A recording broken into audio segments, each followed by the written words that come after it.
Sumpa na sa 66 ang bilang ng nasawi sa pinsala o pananalasa ng Bagyong Tino ayon sa opisyal ng National Disaster Risk Reduction and Management Council. Sa panayam ng mga reporter sa Camp Aguinaldo kay Office of the Civil Defense Deputy Administrator for Administration Bernardo Rafaelito Alejandro IV, sinabi nito na kasama na sa nasabing bilang ang nasawi na 6 na piloto at crew ng Huwei helicopter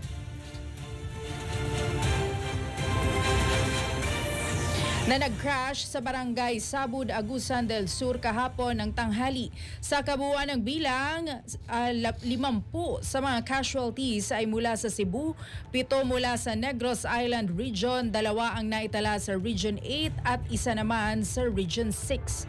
Mayroong 26 na katao pa ang kasalukuyang nawawala habang 10 naman ang naitalang sugatan.